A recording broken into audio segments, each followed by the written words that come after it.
aniversário da nossa mãe querida, que já passou, não morreu, já passou. Né? E falamos da graça de Deus baseado em Efésios capítulo 2, no versículo 8, 9 e até o 10, onde está escrito de uma forma muito clara que pela graça nós somos salvos por meio da fé.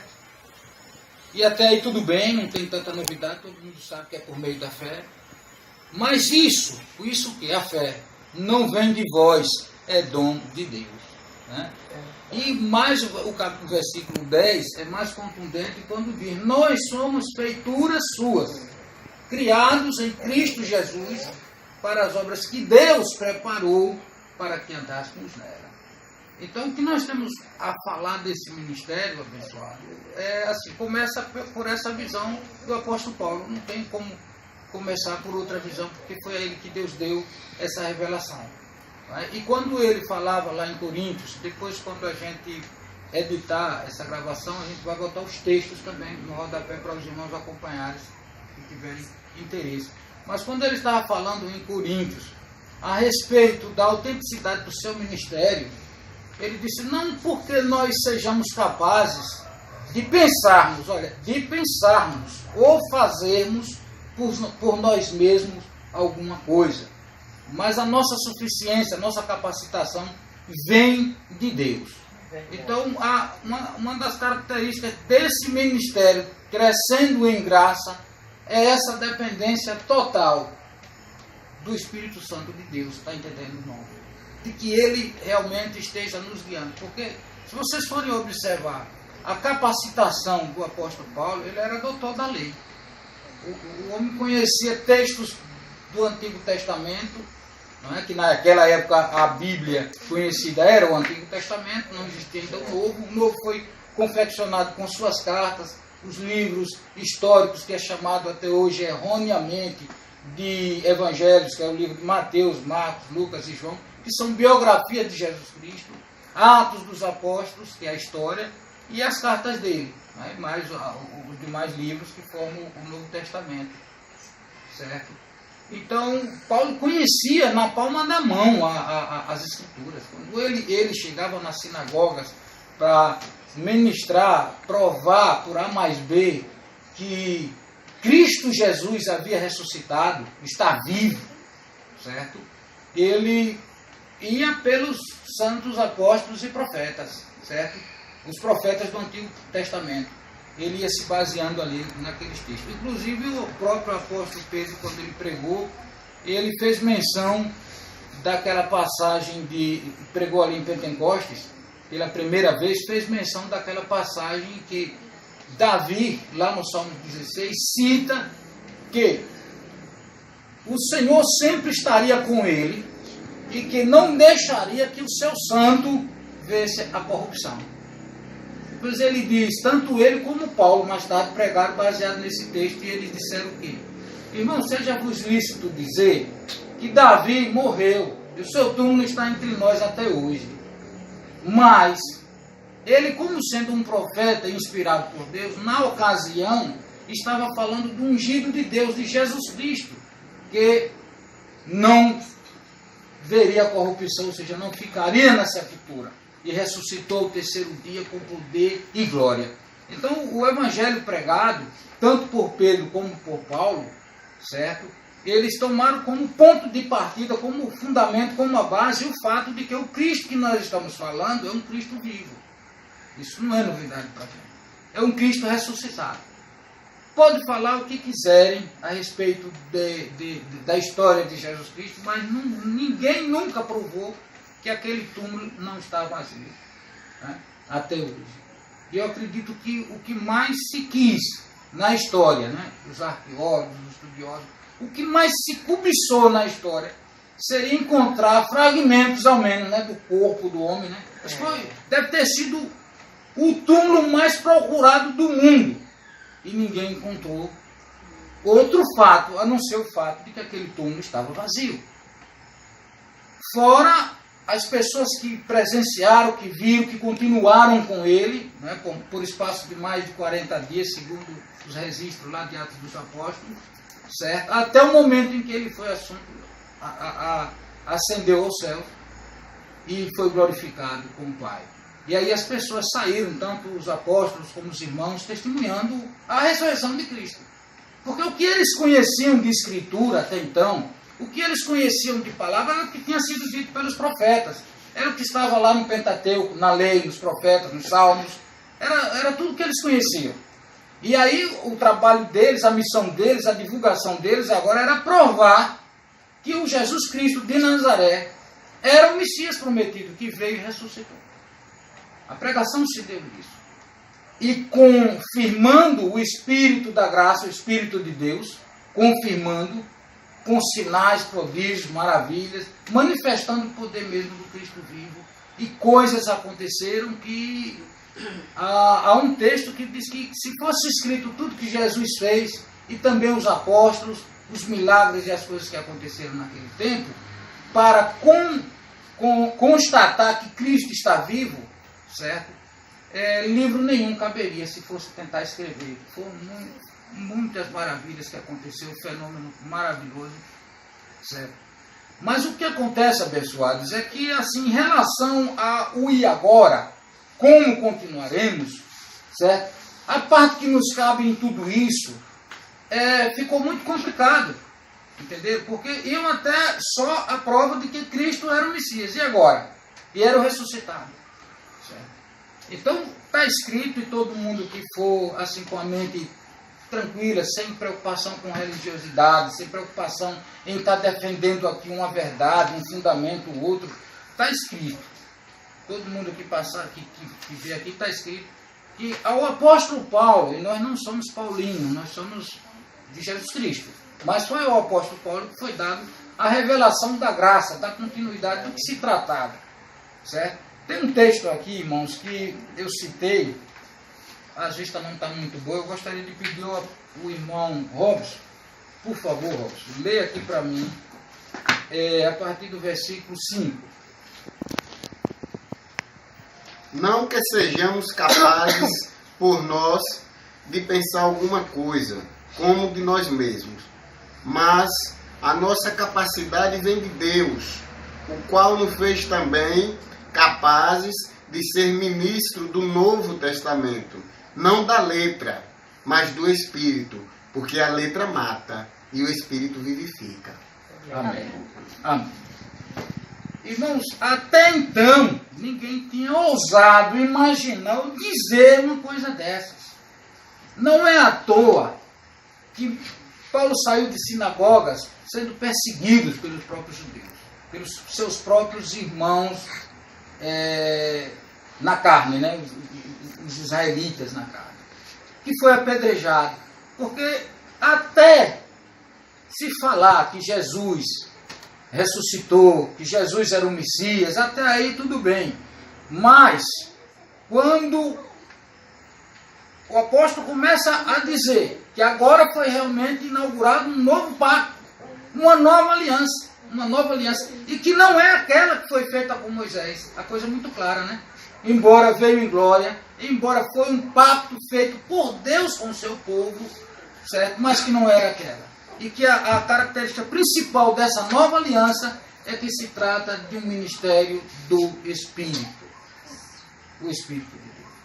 Porque tudo vai se resumir, abençoados. Se vocês me perguntassem agora o que é a graça ela não pode ser definida. A graça, ela quem nos define. Ela nos define como sendo filhos de Deus.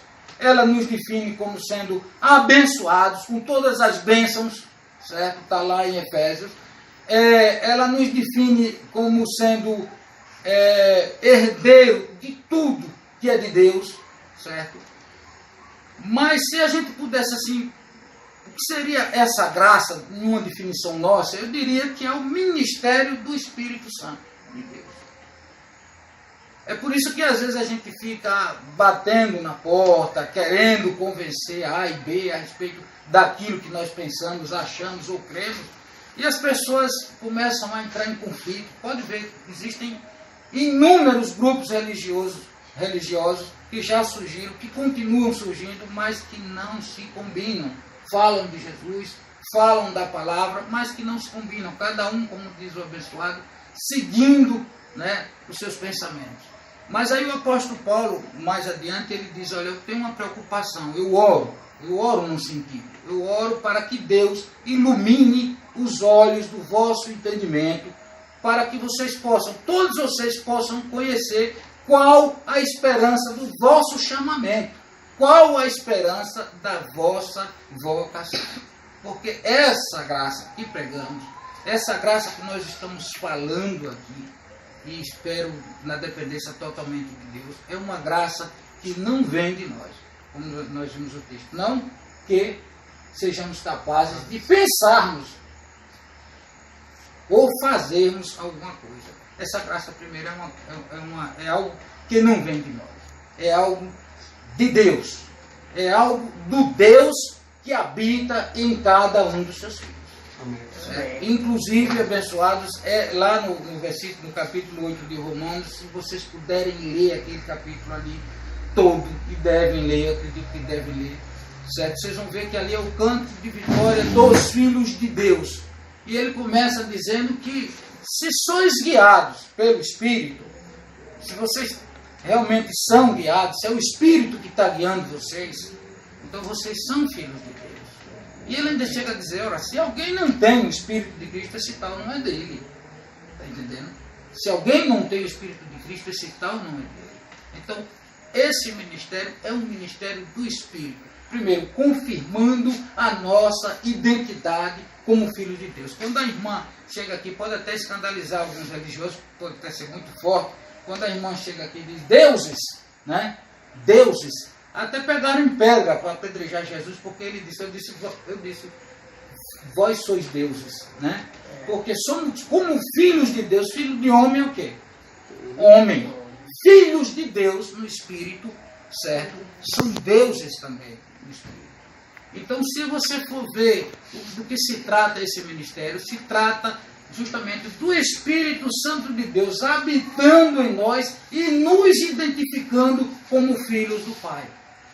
E outra coisa interessante dessa graça, abençoado, que é também muito difícil de compreender, e não é à toa, que o apóstolo Pedro disse que o nosso irmão Paulo falou de coisas de difícil entendimento. Outra coisa que não é muito fácil de entender é que tudo isso provém de Deus, que nos reconciliou consigo mesmo. Apesar do texto ser muito claro em dizer que tudo isso, ou seja, nossa filiação com Deus, nossa condução pelo próprio Espírito, tudo isso provém do Pai que nos reconciliou consigo mesmo. Ou seja, não é algo que surgiu de nós. Quando um certo mestre foi falar com Jesus à noite, Nicodemos, não foi? Nicodemos foi falar com Jesus à noite, foi pedir a ele orientação. Foi à noite porque ele era um mestre religioso judeu, muito conhecido, muito aclamado, e sabia que Jesus era o Filho de Deus, que ele tinha identificado Cristo como realmente alguém que Deus estava confirmando e agindo através do seu poder, porque foi isso que ele disse, olha mestre, sabemos que é divino, que vieste de Deus, porque ninguém pode fazer esses sinais que tu fazes se Deus não for com ele. Jesus Cristo simplesmente não entrou em debate nenhum teológico, não procurou comprovar nada pelas Escrituras, se bem que não tinha ninguém mais no mundo que conhecesse a Escritura mais do que Jesus Cristo, mas simplesmente ele disse, olha, eu vou dizer logo uma verdade a você, aquela expressão, na verdade vos digo. Eu vou dizer uma verdade, se não nascer da água e do Espírito, não pode ver o reino de Deus. Aí a gente tem usado, os religiosos têm usado esse texto, e eu muitas vezes preguei assim sobre esse texto, exortando as pessoas que estão ouvindo essa palavra para que elas nasçam de novo. Vocês estão entendendo, abençoado? Vê se vocês conseguem absorver esse pensamento que eu quero compartilhar com os irmãos. Então, quando o religioso lê esse texto, aí sai, está vendo? Precisa nascer de novo. Eu quero saber, abençoados, o ato de nascer, o ato do nascimento, o ato de surgir, de ser gerado, de quem é. Se algum de vocês, por exemplo, que estão aqui, nascidos da carne, se algum de vocês contribuir para o próprio nascimento de vocês. Vocês não escolheram, nós não escolhemos, nós, vamos nos incluir, nós não escolhemos nossos pais, não escolhemos nossa morada, nossa cidadania, nós nascemos e aqui estamos. Um ato simplesmente da natureza, e a gente sabe que a natureza é criada por Deus. Outro dia, conversando com um pastor e um professor de biologia aqui no Colégio Gaspar Lourenço, aquele professor que tem um problema, ele é muito conhecido. Walter. Professor Edivaldo, que por sinal tem um bom conhecimento da biologia, ele estava mostrando ao pastor Paulo o seguinte: como nasce, como se dá a concepção. Né? Ele tinha muito conhecimento. Biologicamente, como a concepção se dá. Mas chegou um ponto que a ciência não sabe como foi que se deu aquela fusão e que gerou essa vida toda que a gente vê aqui, essa maravilha que a gente vê aqui. Aí ele disse: pastor, aqui eu não posso dizer nada porque aqui é Deus. Só Deus é quem explica como é que o ser humano surge, né? Como é que a gente nasce. O nascimento, tanto físico como espiritual, é um ato de Deus. Sem a ação do Pai, todo mundo sabe disso. Todos aqueles que creem na existência de um Deus eterno sabem que sem a ação do Pai, nenhum de nós estaríamos aqui, teríamos sido gerados. A graça de Deus fala de um nascimento espiritual. Jesus Cristo disse: olha, Nicodemos, quando ele começou a ficar confuso com o que ele está dizendo, eu falei de coisas terrenas, falei de água, né, do vento que sopra onde quer, e não ouves a sua voz, nem sabe de onde vem. E você não entendeu. Imagine se eu fosse falar aqui a vocês de coisas celestiais. Entenderam, irmão? Nicodemos, como é que pode nascer? Eu vou entrar no ventre da minha mãe e nascer de novo. Então, o nascimento do qual Jesus falou ali é muito claro. O nascimento do Espírito. O nascimento espiritual. Do Filho de Deus em Espírito. Um ser que temos dentro de nós, que ninguém explica, ninguém sabe, só Deus sabe. Mas está escrito na revelação que Deus é Pai dos Espíritos. E que nós, em Espírito, somos filhos de Deus. É por isso que há essa identificação. É por isso que Paulo ora para que todos os herdeiros, e essa palavra da graça vem aqui uma outra explicação, certo? Essa palavra da graça, ela é destinada a todos os herdeiros. A todos os herdeiros, todos os filhos do Pai. Certo? Então, é por isso, abençoado, que essa palavra da graça, não é entendida por muitas pessoas, certo? Porque ela só pode ser entendida no Espírito. Primeiro, mostrando que no Espírito nós fomos gerados pelo próprio Pai, à semelhança do próprio Jesus Cristo. Quando Paulo começa a pregar em Antioquia, ele diz o seguinte: como está escrito no Salmo 2, a respeito do seu ungido: tu és o meu filho amado, hoje te gerei. Certo? Mas lá no capítulo 8 ele diz assim: o Deus que de antemão nos conheceu, certo? Nos fez segundo a imagem do seu Filho, Jesus Cristo, que é as primícias, que é o primogênito de todos nós, seus filhos, ou seja, de muitos irmãos. O primogênito dentre muitos irmãos. Então, abençoado, Cristo, gerado em Espírito por Deus, é na verdade o primeiro dentre todos os irmãos, e nós estamos incluídos nessa revelação, nessa condição de Cristo. Então, a graça, sobretudo, é a revelação da nossa condição de filho de Deus. Se você entende esse fato, definitivamente que você é um filho de Deus, mas não porque você aceitou uma religião, não porque você se converteu, ou não porque você nasceu de novo como um ato seu, porque tanto o ato físico, o nascimento físico, natural, como o espiritual, é um ato somente de Deus, é Deus quem nos gera. Foi Deus quem gerou nossa carne, foi Deus quem gerou o nosso espírito. Foi Deus quem nos fez filhos dele. Aos que de antemão conheceu, também os predestinou para serem filhos, certo? Conforme a imagem de Jesus Cristo, que é o primogênito dentre muitos irmãos. E o que vem, além disso, abençoados, o que vem como consequência dessa revelação? Certeza. Certeza, pessoal. A graça, ela não admite dúvidas. Entendeu, pessoal? Se tem uma coisa que a graça não admite, é dúvida no coração do Filho de Deus em relação à sua condição em Cristo. Então, quando o apóstolo Paulo faz a descrição desses textos, é porque a minha vista não está muito boa, eu estou sem óculos agora, mas pode ler o capítulo 8 todo. Vocês vão ver essa descrição que eu estou fazendo aqui.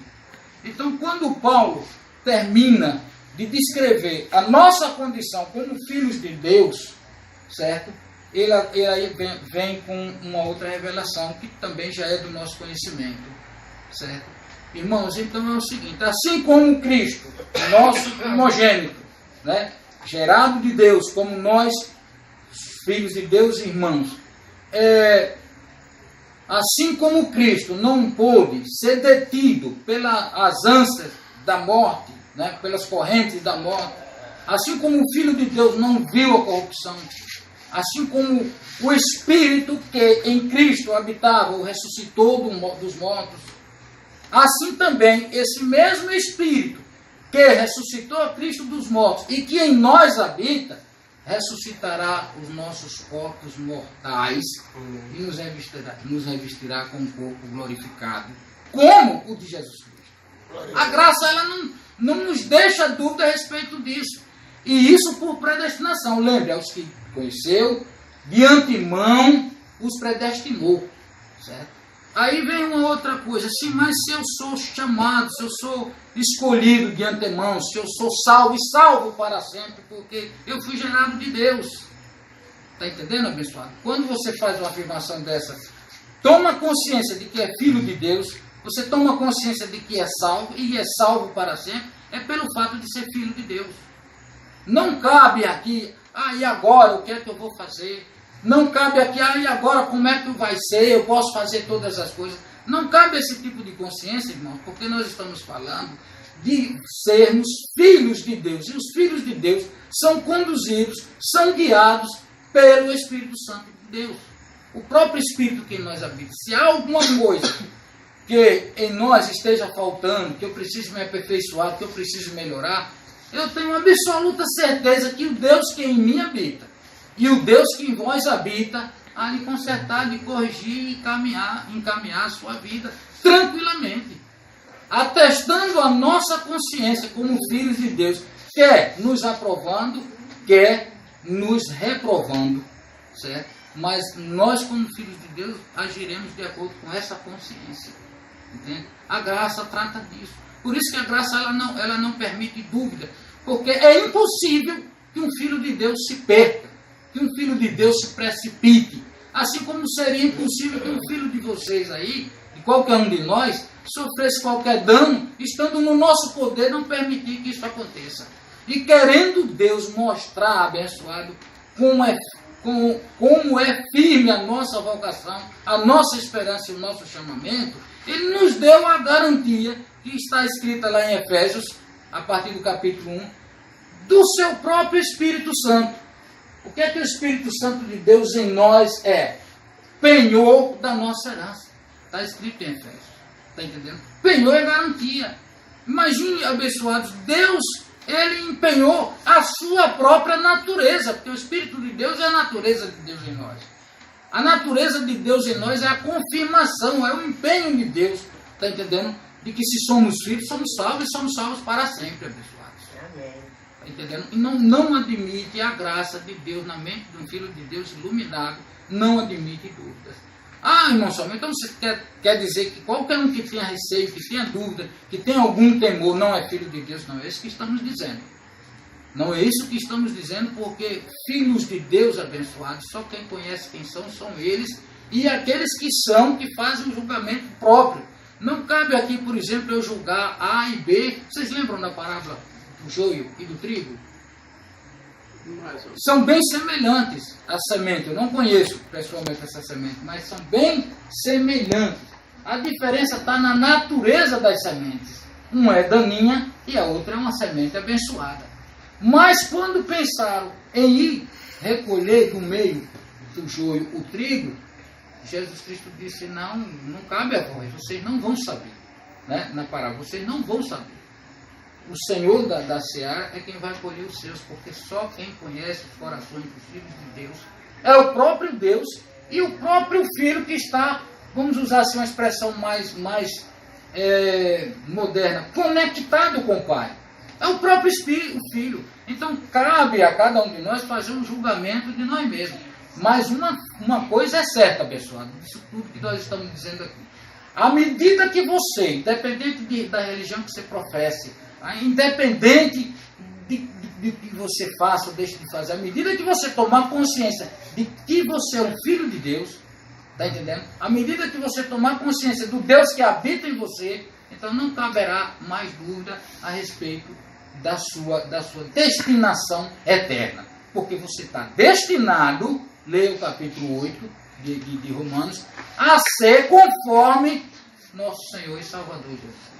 Amém. Então, diante disso, abençoado, aí continua a certeza que diremos, pois, a essas coisas, se Deus é por nós, quem será contra nós? Aquele que nem mesmo seu próprio filho poupou, antes o entregou por nós, como não nos dará com ele também todas as coisas? Então, quando eu assim penso, reflito sobre a graça, eu não posso, no meu coração não cabe dúvidas a respeito da minha glorificação enquanto filho de Deus. Não cabe dúvida do destino eterno de cada um de vocês enquanto filhos de Deus.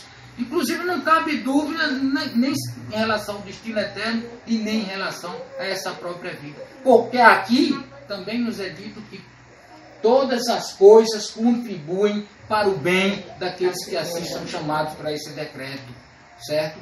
Todas as coisas contribuem.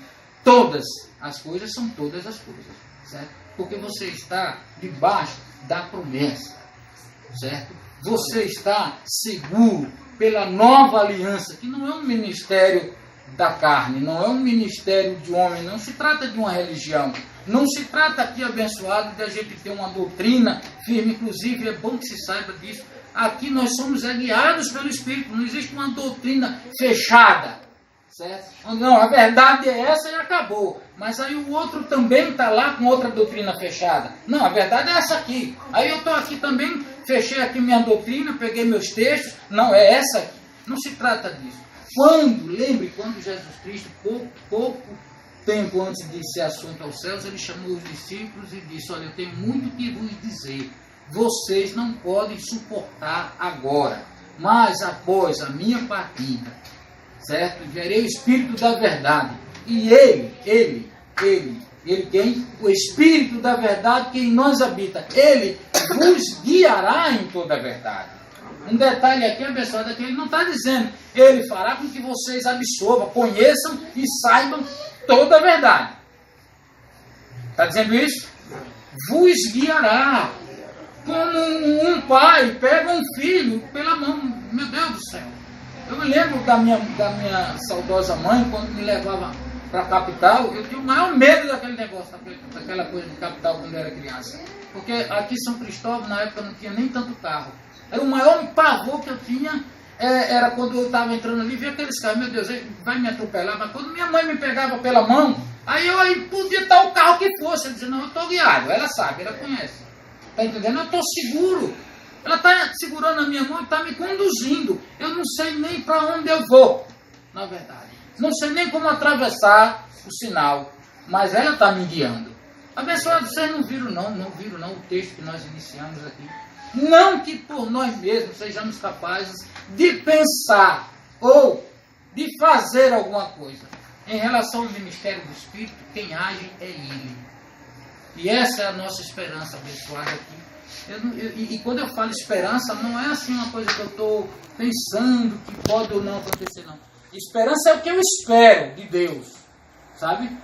E a esperança que se vê, ela não é esperança, né? É o que eu espero de Deus, é o que eu espero daquele cujo túmulo está vazio, daquele que está vivo em nossos corações.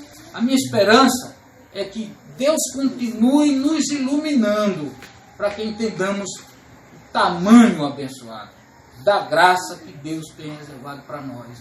Porque se nós somos filhos, além dessa segurança toda que temos, né, somos também herdeiros. Herdeiros de Deus, né, e co-herdeiros de Cristo. Agora, antes de nós finalizarmos, eu queria só ler a parte do final do canto de vitória em Romanos 8. Eu vou pegar aqui para os irmãos. Romanos 8, a partir do versículo 38, abençoado. Lê aqui para mim, por favor. Já devia deixar pronto, não era, abençoado? Mas nós já estamos terminando, viu? Esse aqui, abençoado, é o canto de vitória. Todo filho de Deus precisa conhecer. Veja aí, a partir do 38.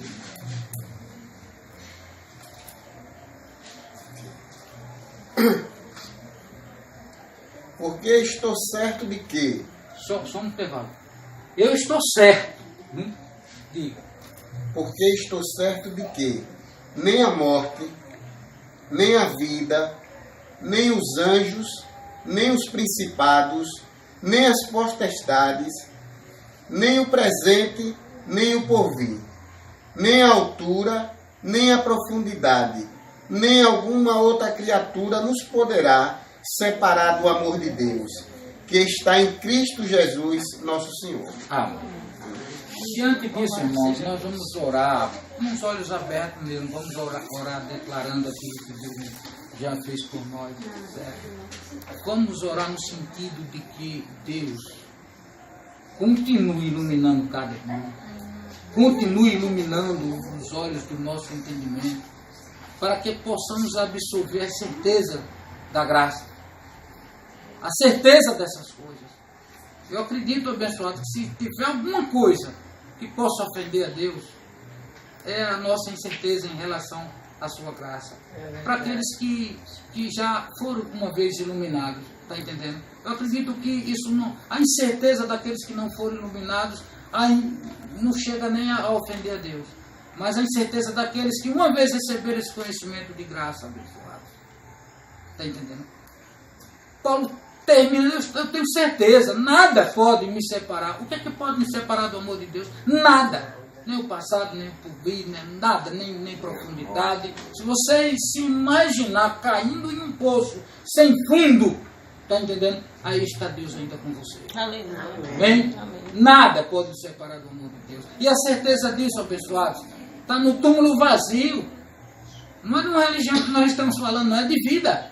É do ministério da vida, está entendendo? A certeza disso está no Cristo que em vós habita, que não permitirá que vossos corpos mortais, está entendendo? Que tenha a garantia e o selo do Espírito Santo permaneça também na corrupção, mesmo estando nós ainda por pouco tempo nesse corpo. Mas ele continua também dizendo, abençoado, que as aflições que temos que corpo mortal nesse tempo presente não são para se comparar com o peso de glória que nos espera.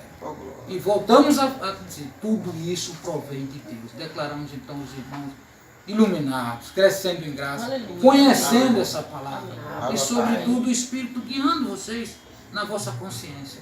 Não é muito popular essa pregação de que os filhos de Deus devem ser guiados unicamente pelo Espírito Santo de Deus, não, mas é a pregação que eu creio, abençoado. Se sois filhos, sois guiados, sabe? Não é muito popular porque para a cúpula religiosa é necessário que tenha o pecador arrependido, é necessário que tenha a pessoa ainda precisando de bênçãos, precisando de aprovação de homem, precisando da proteção, certo?